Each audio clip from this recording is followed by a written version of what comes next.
Hai, hari ini kita akan bahas cara-cara nyiram tanaman, terus beberapa faktor yang mempengaruhi kita nyiram tanaman. Dan seperti biasa, di sini ditemenin sama Jane. Jane, you want to see camera? Alright. Hi people, my name is Jane. I like to disturb my mom when she's taking a video. Oke, ya. Oke, pertama kita bahas dulu cara siram tanaman tuh ada apa aja. Sejauh ini aku udah coba beberapa, ada 3 yang pernah aku coba, yaitu top watering, siram dari atas, bottom watering, siram dari bawah, sama self watering. Nah, sesuai sama namanya, kalau top watering itu kayak biasa kita siram tanaman. Kita siram dari atas, kayak misalnya ini tanamannya, terus kita siram pakai watering can, terus kita siram kayak biasa. Terus kalau bottom watering adalah, biasanya yang aku selalu bottom watering adalah Tradescentia Nano Kaku. Aku pernah bikin videonya juga tentang ini, dan ini dia lagi sedih banget lihat. Waktu itu rimbun banget, terus gara-gara pindah rumah, jadi dia lagi adaptasi. Jadi sedih banget. Nah, bottom watering itu biasanya sangat berguna untuk tanaman-tanaman yang kayak gini-gini. Jadi dia tuh sangat rentan untuk busuk kalau misalnya ada air di sela-sela antara daun dan batangnya. Caranya adalah aku biasanya pakai kayak ginian yang di bawahnya nggak bolong, atau bisa juga pakai tatakan biasa. Terus aku isi air, misalnya aku isi air segini. Terus udah, aku tinggal taruh aja si tanamannya, jadi nanti si tanahnya akan nyerap air dari bawah ke atas. Nah, dia akan nyerap secukupnya. Jadi biasanya aku kasihnya jangan banyak-banyak dulu. Misalnya aku kasih segini, terus nanti misalnya nih setengah jam lagi aku lihat ternyata udah habis. Aku coba kasih lagi sedikit lagi.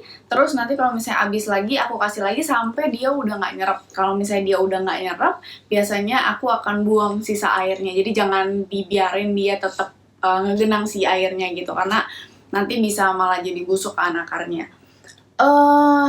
Cuman ya itu kalau pakai bottom watering tuh butuh waktu yang agak banyak kan, atau bisa juga biasanya aku pakai kontainer yang gede gitu. Terus aku taruh beberapa pot sekaligus, si kontainernya udah aku isi air. Terus begitu aja sampai si tanamannya udah nggak butuh air lagi, baru aku angkat, aku tirisin, terus aku balikin lagi tanamannya ke tempat semula gitu.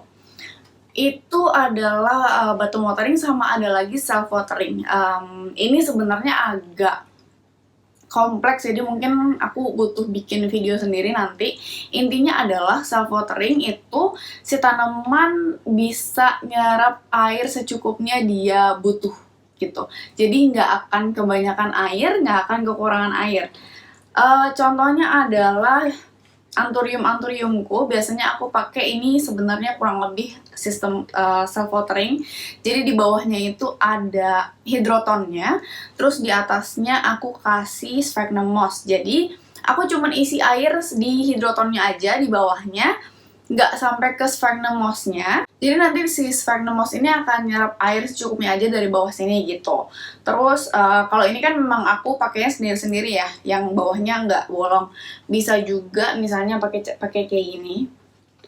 Ini kan sama tuh, bawahnya hidroton juga, terus aku kasih sphagnum moss. Cuman bawahnya bolong kalau ini, jadi aku taruh di wadah, di nampan yang aku isi air gitu. Ada banyak sih cara-caranya, intinya ada. Terus ada juga yang pakai misalnya pot nih, pot ini dalam potnya, terus nanti di bawahnya sini ada apa namanya, kayak tali atau kayak kain gitu. Terus nanti ke bawah dan di luarnya ini ada pot lagi di luarnya yang di sini bolong gitu. Jadi nanti diisi air di bawahnya aja. Jadi nanti dia cuma nyerap air lewat si kain yang ngegantung-gantung ini gitu. Oke, jadi itu 3 metodenya. Terus sekarang kita akan bahas faktor-faktor apa aja yang mempengaruhi waktu kita siram tanaman. Yang pertama ada matahari, yang kedua ada angin, yang ketiga ada media tanamnya, yang keempat ada si pot yang digunakan, yang kelima kondisi tanamannya, which is biasanya lebih ke kondisi akarnya, terus apakah dia lagi keluar daun baru atau enggak, apakah dia lagi berbunga atau enggak, lagi dorman atau enggak gitu. Pertama kita bahas matahari dulu ya. Jadi semakin terik mataharinya, waktu siramnya akan lebih sering dibandingkan kalau mataharinya nggak terik. Makanya kadang-kadang nih, biasanya kalian siram si tanaman ini tuh 3 hari sekali dia baru media tanamnya kering. Tapi karena misalnya hari ini panas banget, kemarin kalian baru siram, hari ini bisa udah kering banget lagi gitu. Jadi biasanya kalau mataharinya lagi terik, kalian harus cek tanaman-tanaman kalian, bisa jadi mereka udah kehausan, padahal misalnya kalian baru siram paginya atau kemarin, itu mereka udah bisa kering lagi gitu. Terus yang kedua, angin atau sirkulasi udara kali ya. Semakin baik sirkulasi udaranya, jadi kalau misalnya udaranya semakin, perputarannya semakin banyak, atau misalnya kalau di aku tuh misalnya di teras rumah, itu dia semakin cepat juga keringnya, karena kan si media tanamnya jadi lebih cepat kering karena diangin-anginin terus kan. Terutama biasanya aku tuh suka bikin di samping potnya tuh dibolong-bolongin juga gitu. Jadi biasanya akan lebih cepat lagi keringnya dibandingkan dengan yang udaranya, sirkulasi udaranya nggak terlalu baik, dan jadi dia nggak muter, dan itu sebenarnya kurang bagus juga sih buat tanaman karena itu bisa jadi terlalu lembab nantinya gitu. Jadi semakin baik sirkulasi udaranya, semakin cepat juga media tanamnya kering. Terus ketiga tadi tuh pot yang kalian gunakan. Aku akan bahas 2 jenis pot overall, yang terakota sama yang plastik, atau intinya yang bisa nyerap air dan yang nggak nyerap air gitu.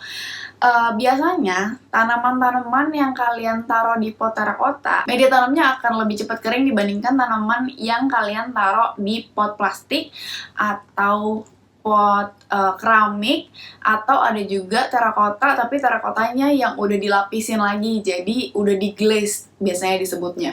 Itu dia media tanamnya nggak akan secepat kering kalau kalian taruh di pot terakota. Ini aku kasih contoh, biasanya tuh yang aku taruh di terakota hoya-hoya, karena kan hoya memang butuh lebih cepat kering ya gitu. Jadi ini aku taruh di pot terakota. Kenapa pot terakota itu cepat kering? Karena si potnya sendiri dia akan nyerap air dan mendistribusikannya keluar pot dan akan nguap, makanya dia jadi lebih cepat kering. Salah satu bukti yang paling kelihatan adalah nih, dia bahkan si akarnya sampai nempel ke si pot terakotanya, karena si pot terakotanya tuh lembab juga, ada nyimpen air juga, jadi si akar bisa nempel. Beda sama tanaman-tanaman yang kalian taruh di pot plastik, plastik bening atau keramik, pokoknya pot-pot yang nggak nyerap air. Biasanya dia nggak secepat kering kalau di pot terakota gitu nih. Pot bening juga, ini dia akan nyimpan air relatif lebih lama dibandingkan yang di terakota gitu. By the way, lihat deh akarnya. Tuh. Aku senang banget pakai pot bening karena kalau aku taruh di pot bening tuh aku bisa lihat akarnya udah segimana, terus udah kering atau belum gitu. Terus enaknya juga aku bisa tinggal pakai kayak ginian, terus udah deh tetap kelihatannya cantik gitu. Nah, pot udah, sekarang kita bahas ke media tanamnya. Jadi ada media-media tanam yang akan nyimpen air relatif lebih lama dibandingkan media tanam lainnya. Ini sebenarnya mungkin kalian bisa cek media tanam Aroid. Di situ aku bikin contoh salah satu media tanam yang nggak nyimpen air terlalu lama, jadi relatif lebih cepat keringnya. Biasanya media tanam yang nyimpen air lebih lama itu yang kandungan aku lupa, aku taruh sini ya. Yang kandungan ininya nih lebih banyak karena dia mampu nyerap air dan nahan lebih lama gitu. Media tanam yang nyimpen air nggak gitu lama biasanya tuh kayak sekam mentah, sekam bakar, terus ini coco chips. Ini isinya full coco chips doang, jadi potongan-potongan batok kelapa gitu.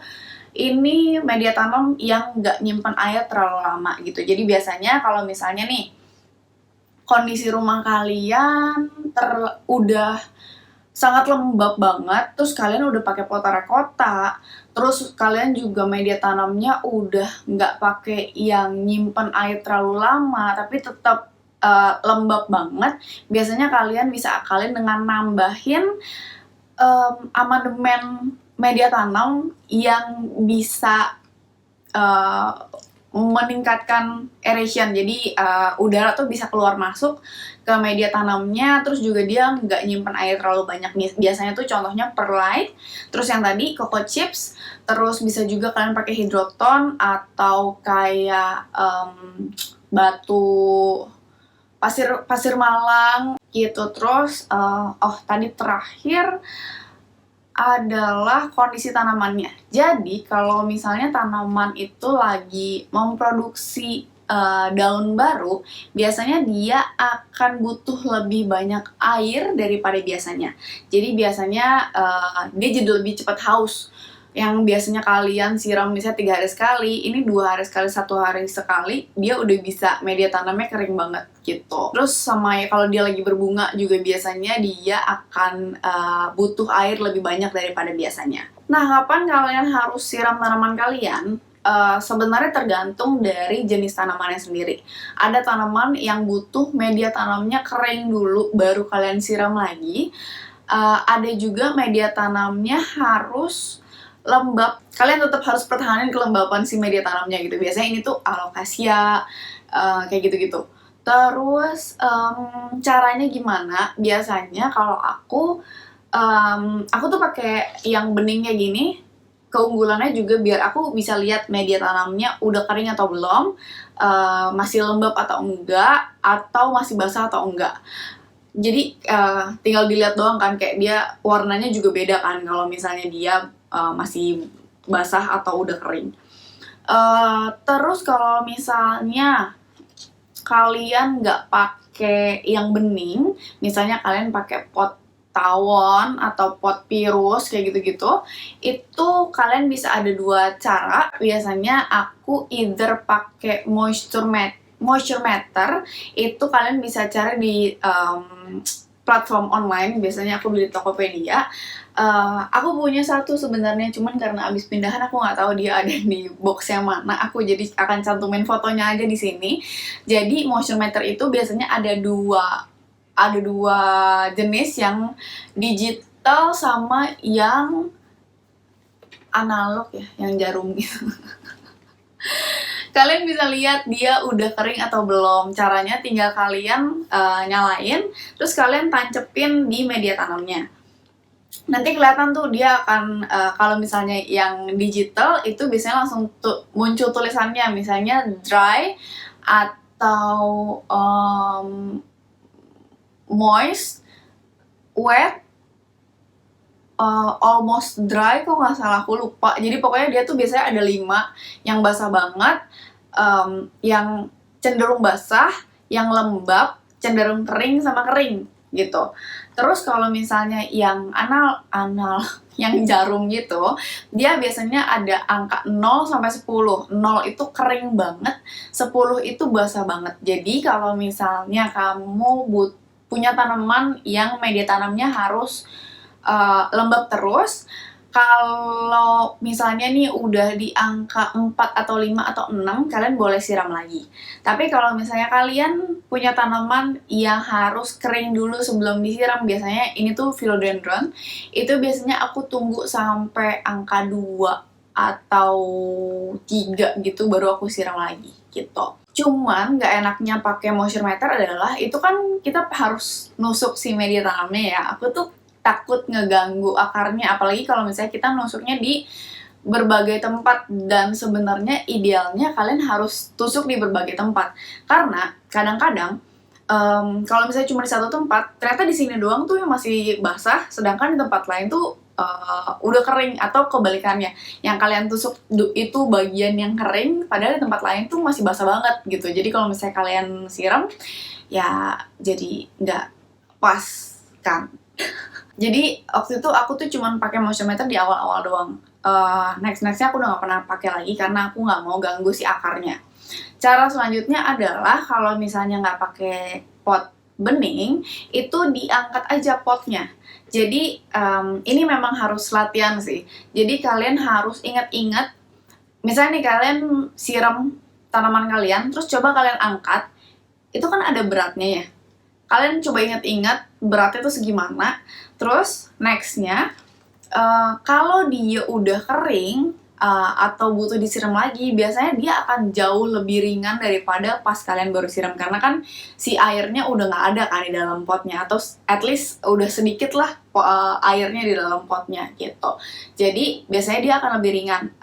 Ini akhirnya cara yang aku pakai sekarang kalau aku nggak pakai pot bening. Aku tinggal angkat aja mana yang udah enteng baru aku siram gitu. Atau bisa juga biasanya aku kayak lihat di bawah potnya sih, kan di bawah potnya ada bolongannya kan. Aku bisa lihat masih basah banget apa enggak atau masih lembab. Cara kedua adalah ya kalian tusuk aja pakai tangan. Kalau misalnya kalian pegang terus masih basah, ya jangan disiram. Kalau misalnya udah kering biasanya tuh seginian, aku kalau misalnya potnya segini, biasanya aku tunggu at least sampai 2 ruas gitu udah kering gitu. Cuman ya balik lagi, itu kan jadinya kan sama aja nusuk-nusuk media tanam kan. Aku nggak suka ganggu-ganggu akar, jadi biasanya aku tetap cuma pakai yang angkat-angkat doang sih. Terus kalau self watering ya kalian cukup isi aja penampung airnya setiap kali udah habis. Nggak usah ribet jadinya gitu. Kalau kalian lagi top watering, itu biasain jangan cuma siram di satu titik, tapi siram di semuanya. Karena kalau misalnya kalian cuma siram di satu titik, di sini doang masih basah, tapi yang di lainnya masih kering gitu loh. Jadi nanti si akarnya jadinya cuma akar yang di sini doang yang dapat air, sedangkan akar yang di sisi sini misalnya dia jadi nggak dapat air sama sekali kayak gitu. Nah selain itu kalian juga pastiin kalau siram tanaman tuh jangan yang dikit-dikit pelit-pelit gitu loh. Biasanya aku tuh siram sampai dia netes-netes di bawahnya baru aku stop. Aku biarin dia netes-netes sampai udah selesai baru aku balikin lagi ke tempatnya. Jangan sampai dia kekurangan air juga. Jadi kadang-kadang misalnya kita cuma siram dikit doang, jadinya tuh cuma atasnya doang yang basah, yang bawahnya tuh masih kering banget. Itu juga nggak bagus gitu. Terus juga kalau media tanam kalian udah terlalu kering, biasanya kalau kalian siram, sebaiknya kalian siram dulu sedikit, muterin, terus kalian diemin, misalnya 15 detik gitu, baru kalian siram lagi semuanya. Karena kalau nggak kayak gitu, nanti dia cuman nyiram, terus airnya tuh cuman ke samping pot doang, terus langsung kebuang. Jadi si media tanamnya nggak nyerap airnya ke dalamnya sini gitu loh. Jadi yang basah tuh cuman ya airnya cuma numpang lewat doang di luar. Kenapa? Karena media tanamnya udah terlalu kering, dia susah untuk nyerap air lagi. Triknya kenapa kalian siram dulu dikit terus baru siram lagi adalah supaya dia lebih siap untuk nyerap air gitu. Jadi biasanya aku kalau misalnya tanaman-tanaman yang kayak spider plant, itu kan jarang banget ya disiramnya. Itu biasanya aku tunggu sampai media tanamnya bener-bener kering banget, baru aku siram. Nah, jadinya ya efeknya ya itu, aku perlu nunggu dulu, terus baru siram lagi. Karena kalau enggak, ntar di bagian tengah potnya tuh nggak dapet air, jadi cuma di luar doang. Gitu. Jadi kesimpulannya adalah kalian harus perhatiin semua faktor-faktor tadi yang aku udah jelasin kalau kalian mau siram tanaman gitu. Dan waktu untuk siram tanaman, kebutuhan tanaman juga bisa beda-beda. Tergantung misalnya hari ini lagi terik banget atau tanaman kalian lagi keluar daun baru, berarti kalian butuh siram lebih sering. Aduh, aku tuh lagi sakit jadi otaknya udah biasanya sengklek, terus sekarang lagi sakit jadi semakin sengklek, jadi sorry. Ya, that's it video hari ini tentang siram menyiram. Semoga mudah dimengerti, semoga berguna juga buat kalian. Kalau kalian masih ada pertanyaan yang kalian bingung, aku mungkin jelasinnya kurang jelas, atau ada yang belum aku jelasin, feel free buat chat di bawah, nanti aku akan balas. Mungkin kalau nggak aku yang balas ya, orang lain, kalian misalnya lagi baca-baca komen, terus ada yang bisa kalian bantu jawab, please bantu jawab juga. Ya itu aja. Thank you for watching and see you on our next video. Oh ya, by the way, kita udah sampai ke 1000 subscriber. Thank you so much buat teman-teman yang udah support channel ini dari awal sampai sekarang. Harusnya aku tadi say thank you di awal ya. Aku juga baru ingat kita udah 1000 subscriber. Semoga channel ini bisa jadi apa ya, sarana platform untuk kita bertukar informasi, saling sharing satu sama lain, dan hopefully bisa berguna buat kalian lah intinya gitu. Thank you banget yang udah support, thank you banget yang misalnya udah rajin nge-like, yang udah subscribe, yang dislike juga nggak apa-apa. Thank you banget buat feedbacknya. Kalau kalian punya request video atau saran-saran, feel free buat komen atau reach aku di Instagram gitu. Ya, thank you banget. See you next week. Bye. Bye, Jin. Say goodbye. Bye, people. Bye.